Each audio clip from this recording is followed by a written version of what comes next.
Ontarians may chafe at the price of electricity these days, but for most of us, at least it's readily available and reliable. That is not true for many of the First Nations in Ontario's north, where expensive and often unreliable diesel-powered generators are all that keep the lights on.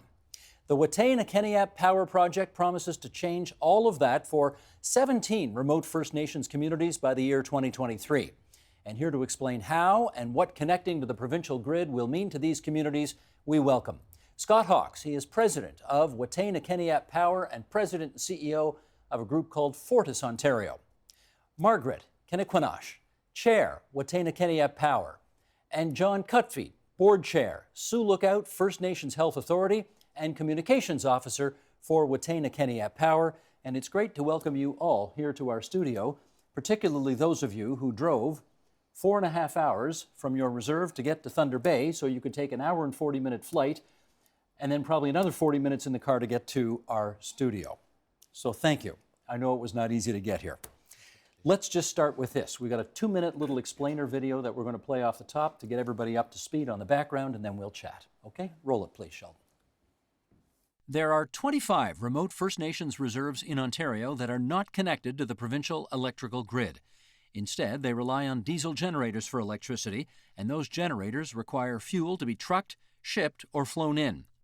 One major piece that is constraining many of these communities from moving forward and growing, according to Ontario Regional Chief Isidore Day, is that they don't have reliable power. Impacts include diesel spills. 1 liter of fuel oil can contaminate 1 million liters of drinking water. Power surges, which can damage computer systems and medical equipment.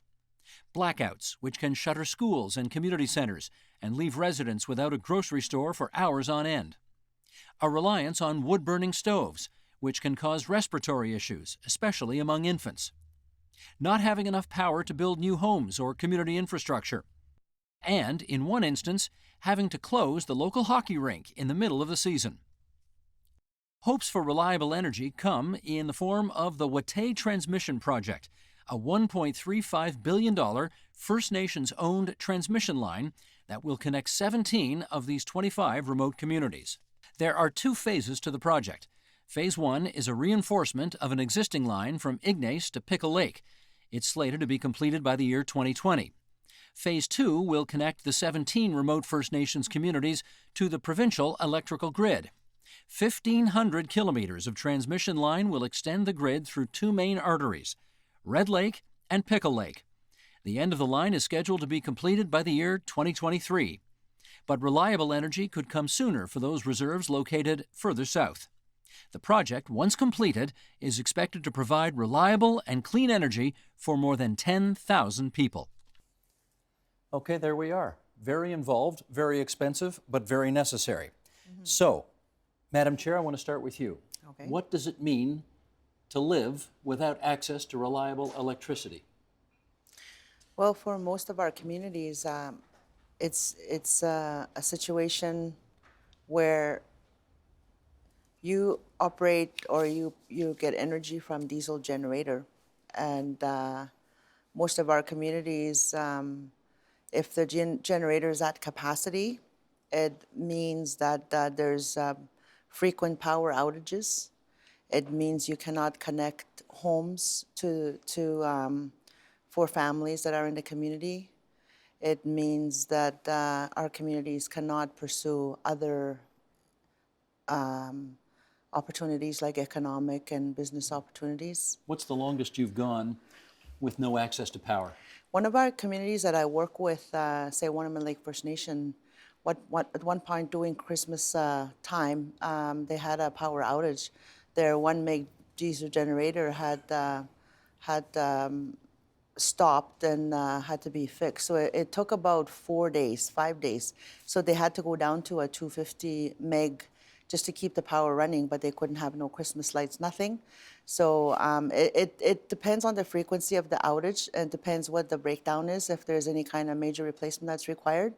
But that affects the daily life of an individual in the community. It really has a major impact, particularly to our elderly children. What I usually tell people is it affects the food, shelter, and the water. Because depending on the frequency of power outages, that could compromise the infrastructure that's in the community, which is the sewer and water, and also the other infrastructure that our communities utilize. It could affect the schools depending when the power outage is. It could mean that there will be no schools. It affects the person, particularly say dialysis patients, people who are on oxygen, that may have severe chronic problems that require energy to keep their equipment running. So all of that could compromise the daily life of an individual, particularly in food. I mean, you rely on food to survive, right? And water. And if there's, depending on the number of days of power outage, if your food is not stored properly, that is affected by the outage. Let me get John to follow up. Can you give us an example of some egregious consequences because you didn't have access to electricity for a period of time? Okay, I think I can look at it from a health perspective.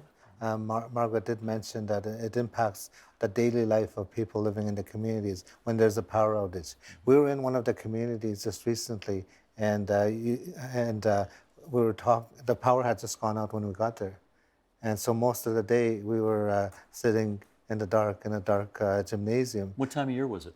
This would have been in the fall. So not freezing temperatures, Not at freezing least. temperature, at least, yes. But the thing is, one of the ladies was describing the situation with her brother, who was on dialysis. And she said it's going to impact the ability to go into dialysis, which is what they require in order to survive, because they need electricity to heat the solution that they use for dialysis. So basically you need access to electricity for everything in life. Absolutely. I mean, I think, yeah. That makes sense. Steve, I would just say that I think the quality of the infrastructure in these communities is directly related to the quality of the power supply. And I think for people from Southern Ontario, some of my early impressions when we arrived in the community, we would be taken off into the band council office, and standing there waiting to meet with the council and chief, you'd see the Health Canada warning posted on the bulletin board being the boil water advisory. And I guess for someone who's maybe going on a canoe trip, boiling water for a few days is something you could put up with, but I don't think every day of your life. Right. Where do you live? I live in Southern Ontario, so I'm originally from Toronto, but live in St. Catharines. Live in St. Catharines. So did you have any sense before you signed on to this project of what kind of complicated situation you were signing on to? I really had no idea. No idea at all. I mean, certainly at school, we weren't educated on the conditions up in these remote parts of Ontario, and never had any idea really that these communities were not connected to the grid. It's been an eye-opener. Yeah. It sounds like a Herculean task to get this all hooked up to the grid. Is it going to be? The Wataynikaneyap project is unique in so many respects. I think the scale of this project is massive. We're talking, as you said earlier, in excess of $1.3 billion. The length of the line, we've got 300 kilometers from east of Ignis up to Pickle Lake, and then more than 1,500 kilometers to connect the remote communities. It's also, I think, very unique in terms of the partnership. This is truly a First Nations partnership. It's a partnership that Fortis is very pleased to be a part of in so many ways because of the scale of the project, but more so because of the relationship with First Nations. Okay. First Nations is involved from the outset through the engagement process with the people of the communities and also in the day-to-day decision-making. Let's do another clip here, again, to bring some more background to our viewers.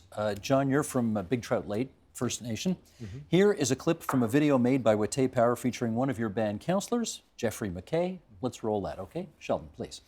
We're not able to connect any more buildings, or we can't really build any new houses. Even if we build them, we can't hook them up. This inability to build new homes means that many are condemned to live in conditions that most of us would find unacceptable, including Jeff's own sister, Edna. And the living conditions are so poor. This is how the people are packed into small rooms when there's overcrowding. It's almost every house has that problem in this community. John, I'm just wondering how people put up with living under these conditions? How do they do it? There really is no choice, Steve. People have to live in those conditions, live in houses that should be condemned, and children don't have the space that they require to either study or have their own little corner where they can feel comfortable in. And it really impacts life. Sometimes people sleep in shifts because there's just very limited space within a house. And the houses have always been like that. And what it does to live in those type of conditions is it creates a sense of hopelessness.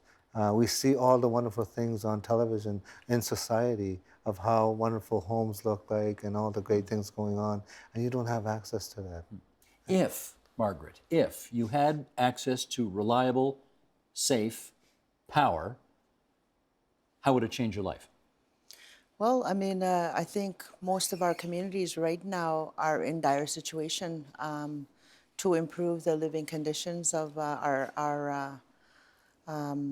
the communities, and not only that, to have better access of commodities like everyone else enjoys in rest of Ontario and Canada. And so in terms of improving, I think it would definitely open up opportunities by way of building capacity and providing for employment, and also as our communities move towards improving better living conditions. Because right now, a lot of our homes they have to heat up their homes by wood stoves. There's not enough power to bring in like furnaces and things like that. The sewer and water get compromised, like I said earlier. That definitely would improve that system. Again, there's other challenges with regards to the capital funding that's allocated to these various infrastructures and community development and improvements that are required. Well, let me put some numbers on the table here, and then I'll follow up with a question. The 2016 federal budget, so we're talking last year, committed $8.4 billion over 5 years to bring about what it called transformational change for Canada's Indigenous peoples. That included $1.2 billion for new homes, childcare centres, and nursing stations on reserves. Clearly, all things that are necessary. Question is, what good is this funding if you haven't got electricity to keep the lights on in the childcare centre or heat the homes or etc.? Well, I always tell people, I said, people need to understand their own energy sector in Ontario. The mainstream society must understand what is currently in place within the energy sector. At the same time, I think it's totally unacceptable as of today, even today, to continue to remain status quo on the existing situations of our First Nations up north.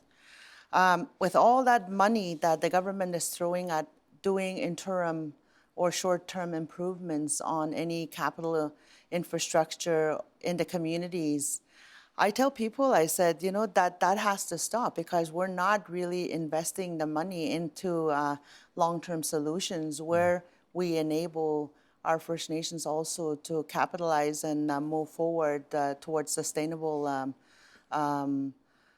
situation for our First Nations and create opportunities for the future. So a lot of short-term Band-Aids going on right now. And that's not acceptable anymore. We have to look forward to a solution that is going to work for our communities. Well, let's and see if I this think is it. The 22 First Nations is an unprecedented relationship that they work together in partnership with industry and Canada and Ontario. And if we lose this one, I truly believe that we will have lost an opportunity that is going to be hard to come by in the future. But not only that, I also believe that our people are unprecedented working partnership with industry, government, Ontario. So now is the time to come on board and start working on it. Well, let me just interrupt for a second. Let's see where things are at. Scott, we've talked about the fact that this is a $1 billion project. It involves a lot of different First Nations, a long way away from where we're talking right now at the corner of Yonge and Eglinton in Midtown Toronto. What's the current state of the development of all of this? Well, right now, Steve, the process is going through a regulatory approval process. It's a multi-year project. There's going to be multi-stages of approval. Whose approval? The Ontario Energy Board is the primary approval, and part of that approval is also to approve the environmental assessment along the routing. So the next major step in this project will be to prepare and file something called a leave to construct. It's the building permit, if you will, before you start construction of the house. So there's no shovels in the ground yet. No shovels in the ground are permitted until your leave to construct is approved. Okay, the completion date on this is 2023. Right. Can you, if you haven't got a shovel in the ground yet, can you hit that deadline? What our target is at this point, and this is a critical piece in the project right now, is funding framework. The federal government needs to come and complete the framework. The provincial government has come a long way. We've been designated as a priority project by the Ontario government. What we need to do is have that framework in place before we file the leave to construct. What does that framework mean? The Ontario Energy Board wants to take a look at a few things. They want to take a look at the cost of the project, how it's going to be funded. In this case, it's being funded by the partnership. We have equity going in, we'll have project financing. But in the end, they also want to see what's the impact on ratepayers. The rates will be charged through transmission rates. There's been a business case proven for this project. In other words, the avoided cost of diesel alone warrants the project by the tune of about a net $1 billion. So in other words, the offset of the avoided cost of diesel versus the cost of the transmission line is a net $1 billion. So what the OEB wants to take a look at is, have you got the costs finalized? Have you got the funding in place? And what's the funding framework to pay for this once it's constructed? So that's where the critical piece is from the federal government. I think our communities have worked really hard on this. We've been at this for 8 years. We've done quite a bit of various studies to justify for this project. What I tell people is that there is a looming crisis coming down the pipes. So either we come up with a solution to try and resolve those issues, but at the end of the day, somebody's going to have to pay for the price tag to deal with the emergencies that will be coming down if we don't address long-term solution for energy in the community. To me, energy is kind of like the artery to everything in the community development, community infrastructure, any kind of future opportunities that we may have in business and economic development. If we don't provide for that long-term solution, we're going to be in the same state, but probably in a worse state as, like I call it, the looming crisis. Somebody is going to have to deal with it eventually. Can I ask a real nasty question here? Go for it. I guarantee you there are people watching this right now who are going to be saying, $1 billion to construct a line 500 kilometers north of Thunder Bay where so few people live. Let's spend that $1 billion and move those people to somewhere where it's closer to the grid, where we don't have to undertake that expenditure to begin with. Yeah, well, if you want to relocate 20,000 people to an urban setting that an urban setting would be willing to take on, I guess it's still going to be a cost to do that. Mm-hmm. But the reality of it is our First Nation people are a nation. We've always said that we're a people of the land. We have a culture, we have a language, and our home is the land. That's where we are. Can I get you to follow up on that, John? The importance of your connection to that land, and therefore why moving everybody is not an option. I want to understand that better. Mm-hmm. I think the way I would look at it is, if you're intending on moving people from the land, that's been a policy to try and move people by the federal government over time, and it hasn't worked. Obviously, it hasn't worked, and I don't think it will work if we do that. And the connection to the land is very important. The language and the culture is embedded in the lives of the people who are part of the land. And we've always said that in Sinixt-Abeninoak, that we are part of the land, and we have to. We were placed there at this time, at this chosen time to be there, and that is our connection to the land, and that is our homeland, and that's where we've always been placed, and that's where we need to stay. But we do need some, I guess, access to all the revenue that's been extracted from the territories as well, in order to improve our lives too. Because our elders, when they agreed with the Crown to come to some form of agreement of living together, it was on the understanding of sharing. It was not on the understanding of giving up your birthright to a foreign sovereign from across the ocean in perpetuity, forever. And so that was not the understanding that our people had. It was to be able to live in comfort, be able to share in the benefits of this great country, and benefit from all the resource extraction that has been happening. And people are just saying we do need our fair share in order to improve our lives also. So let me follow up on the money angle. Do you have any sense, Scott, about how much the feds and the province are prepared to pony up to make this happen yet? Well, we have a sense for what the cost of the project is. We have a sense of what the contributions are relative to between the province and the federal government. The first part of this project is actually a network upgrade. So already in our transmission system code, there's a way of recovering the cost. The second part of this project, when we get up into remotes, if we look at the relative contributions, there's a sharing of costs currently between the province and the federal government. And I think the important thing to add on to this is for those who are questioning this project, there is already a proven case, an economic case, and a net benefit to getting off diesel. And I mentioned the word $1 billion.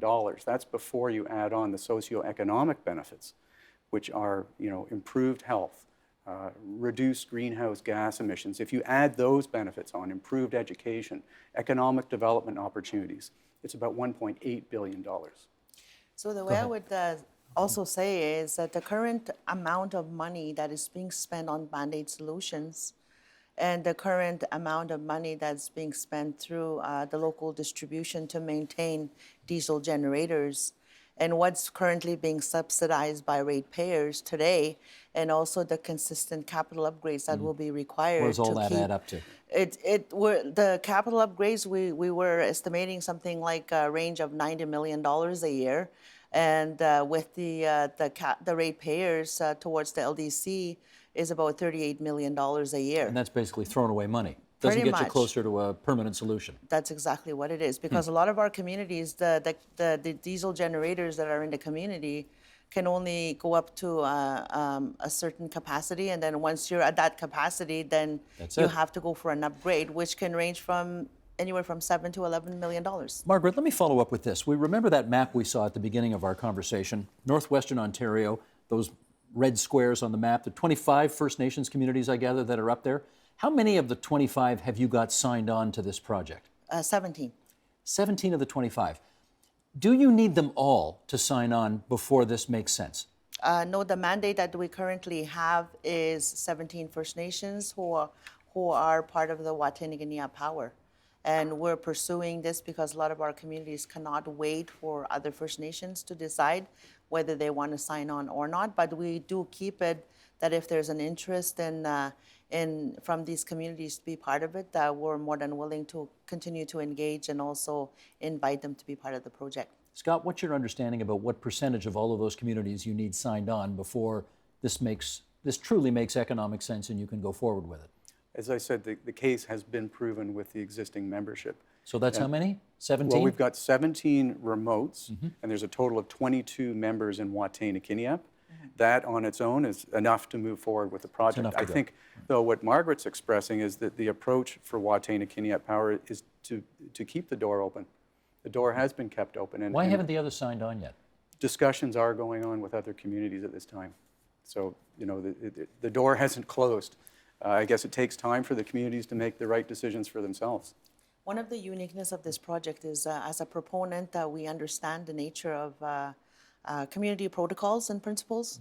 So we certainly don't go out there and try to force people to make decisions. It's based on their autonomy and how they want to pursue some of their energy issues, and with whatever partnership they may have or whatever. So we continue to offer the information. We continue to engage the communities. We continue to tell them that this is a really wonderful project and that we must move forward together as a nation to work on this, because it provides for stability and economic opportunities and business opportunities and a solution to a problem that's coming down the pipes with our people. Okay, but I wonder if this is an issue. You tell me if this is an issue. To the best of my knowledge, the governance structure in these First Nations basically gets people elected to 2-year terms. Yes. Okay. So I wonder, you lobby, you negotiate, you try to get people sort of on side, and then the 2 years is up, there may be other elections, and you got a whole new cast of characters coming in. Is that an issue? Right now, because the original mandate came from the leadership on this project, we were directed through the tribal councils as a steering committee to mobilize the project. The directives that we received from our communities was to look at connecting our First Nations to the grid. The second part is to look at ownership. We've moved forward. As you know, with any new project, there's usually no funding that comes with it or no money that comes with it. So they've asked to utilize existing resources that they have. So we moved on that basis, and we've worked under that directives from our leadership. And to this day, we have not we haven't had any issues on changes to leadership. The commitment and the need for this project is there, and we continue to move forward on I that. see the need there, but John, let me get your take on that, which is the governance structure right now and the length of the term that leaders serve, is that an obstacle to getting greater consensus more quickly on this project? I think that's dependent on the community itself, and the leadership itself, on how they want to express their autonomy in order to join a project like Wataynikaneyap, and we respect that. They have protocols in place, and we will follow the protocols that they have established. But it's entirely up to them if they want to be a part of it. I know there are other opportunities there that they may be looking at, and they're just needing that time to decide whether they come on side or not. Okay, Scott? Steve, I could add, I think that's relevant particularly for the shareholders or the unit holders in the partnership, but Wataynikaneyap Power as a transmitter, as a licensed transmitter, has got a governance structure in place that provides for continuity regardless of changes in the shareholdings. So this is a licensed transmitter that's building this line. The licensed transmitter does have a governance structure in place to allow for continuity.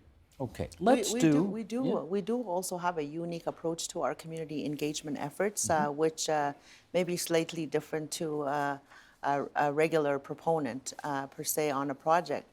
And we do have an actual face-to-face meetings with our communities and engage them that way, which kind of provides for if there's any successor leadership, that information has already been provided in the community, and the support is ongoing from there. Okay. We also need to educate our people about their energy systems within their own communities, because a lot of people just know to turn the lights on. They don't necessarily know how the funding comes in, what provides them light, and Margaret, that it's kind that of way stuff. down south too. I Trust me, understand that, it's the yeah. same story down here. Yeah. Not everybody knows that you flip the light switch on because some nuclear reactor in Pickering is That's necessarily right. creating all your power. Yeah. Tell me this though, do you have, I mean, how high are your hopes that this is going to get done by 2023? Because that feels like a fairly short timeline for shovels in the ground, 1,800 kilometers of line built, and it just feels kind of tight. What do you think? Well, the way I'm naive in this, but I've been at this for 8 years, and I say if there's a will, there's a way. Not only that, the commitment and the work that we do, we have worked to identify what some of those critical paths are to move that project and stay within the schedule and the project timelines we've identified. Could some communities that are closer to the grid get hooked up sooner? What do you think, Scott? Let me get Scott on that. Okay. Yeah. Well, I guess it goes back to the milestones, and the driver a lot behind this is regulatory and financing.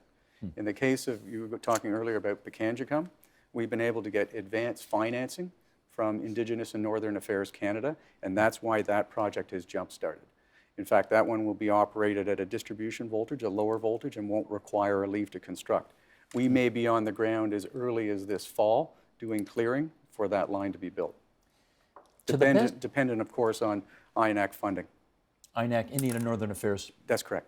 Canada. To the best of my knowledge, Indigenous Affairs, they've Indigenous renamed and it, Northern that's right. Affairs Canada, Indigenous and Northern Affairs Canada. To the best of my knowledge, when the Ontario government sold its first 2 tranches of Hydro One, there was a windfall of several tens, if not hundreds of millions of dollars to Indigenous communities. Do you know whether the groups involved in this project are part of the group receiving money from that sale? I don't know the answer to where the funding went from the sale of that interest. I do know that our First Nations partners have contributed a lot of program funding they've received as equity into this project. So we are truly a partnership, truly First Nations are equity owners along with Fortis. What percentage of the deal would the First Nations own? They own the majority, So 51%? 51%. Do you hope to get to 100% at some point? We hope First Nations gets to 100%. No, we will get to 100%. You will. Yeah. So I think that was one of the unique aspects of this project, was the fact that First Nations, the whole process has been Aboriginal run since the beginning. It's not been like a designation process. First Nations went out and selected their partners. They were looking for a partner who was prepared to be involved with them on the day-to-day decision-making. They're also looking for a partner who's prepared to sell out their interest after a certain number of years of commercial operation date. So again, it's another unique aspect of this project. You sounded very confident when you said you will get to 100% control at some point. How can you be sure? Because the strength of our people working together to change the landscape of how we do business with industry, governments, is to control and have a say in what happens to development in our home territory. Now is the time to change that landscape, because we need to create a sustainable future and opportunity for our children and grandchildren. Status quo is not acceptable anymore. John, listen, I'm going to raise some uncomfortable issues here, but you know, we do blunt talk on this program. As important as this project is, as you three have all described it, I don't think we want to leave people with the impression that if and when this is built and done, suddenly all of the issues, all of the tragic issues we have heard about related to on-reserve problems are going to disappear. I mean, presumably, there's going to be some progress, but would you look at this connection to the grid as a magic bullet that will, you know, end teenage suicide on reserves, that will improve the education system, that will, and the list goes on? Well, I think one of the things that this will do is it will give a sense of hope to our people, and especially our children, that there's something that's changing for the better in the communities. And so with the bringing in, it's like bringing the light into the darkness. And so when our children begin to see that there is actually something going on, and that they're a part of it, and they're part owners of it also, it gives that sense of hope that something is going to get better. And really, in a sense, you are bringing the light through the electrical system and into those communities. Literally, not metaphorically. Yes, absolutely. And then people will begin to see that, and they're going to say, okay, yeah, I have some things. But these things build up over time, Steve, and it's going to take time to get these things, the problems that we're dealing with at the community level. Well, I get that. And I know you three are very confident and very hopeful about the way things are going, but you know, I mean, it's completely understandable that people in Northwestern Ontario could be more cynical about the potential outcome of this. You know, they've heard it all before. We've heard there's going to be progress. It's not going to happen fast enough. It's maybe not going to happen at all. What do you do about that kind of hopelessness? Well, I think the difference is people are being given the opportunity to say, okay, this is what we would like to see in our community, and we want to be a part of this. So it brings that sense of hopefulness into the lives of people, saying, oh yes, we are a part of this, we have a say in what happens. And I think that's always been one of the problems, is that people were always bringing in their ideas into the community of how things were going to be, and taking away that right of choice to make a decision from the people themselves. Understood.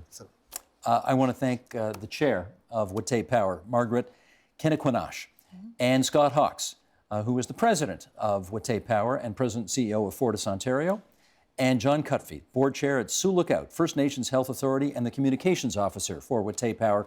All of you for coming into TVO tonight and helping us understand this situation better. And needless to say, good luck. Thank you very Thank you, much, Steve. and Thank you, we Steve. hope that the information we provide will inform the mainstream society of the importance of this project, and we need their support. I think you just did that. Thank you. Thank you. Help TVO create a better world through the power of learning. Visit TVO.org and make a tax-deductible donation today.